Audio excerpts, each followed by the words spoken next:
नमस्कार, मी तेजस्वी माळी आणि मी सादर करत आहे. मी छोटंसं नातं आणि धागा ह्याच्याबद्दल काहीतरी लिहिलं होतं, ते मी सादर करते.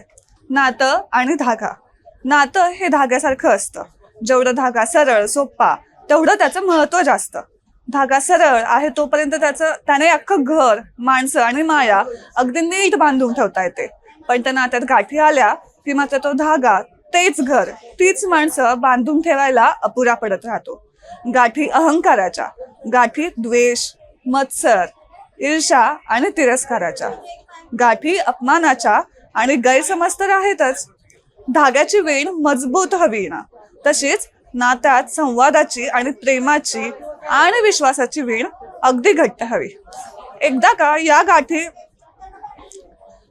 या गाठींमुळे गुंता झाला की मग तो सोडवणे फार अवघड होऊन बसतं. शिवाय प्रत्येक गाठीनंतर जेवढा आपण ताणू तेवढी ती गाठ घट्ट आणि धागा कमकुवत होत जातो.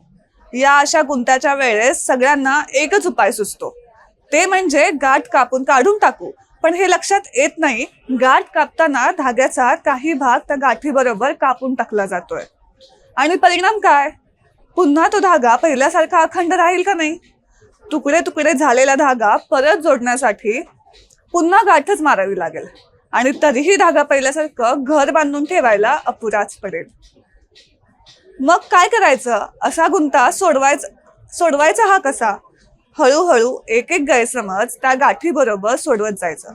गाठ सोडताना आपलं अहंकार पण सोडून द्यायचा. ईर्ष्या द्वेषाने काहीही साध्य होत नाहीये हे तोपर्यंत आपल्या लक्षात येईलच.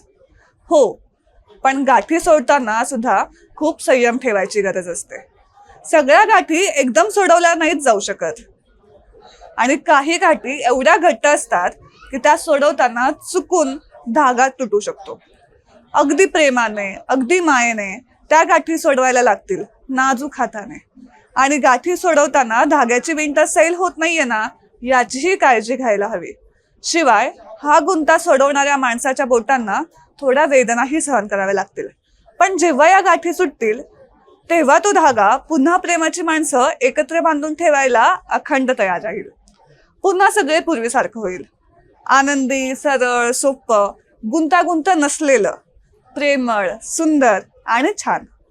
म्हणूनच धाग्यात किंवा नात्यात गाठ नकोच. आणि आलीच किंवा झालीच तयार तर ती नीट नाजूकपणे सोडून पुन्हा प्रेम जिवंत करावं. शेवटी प्रेमच तर सत्य आहे.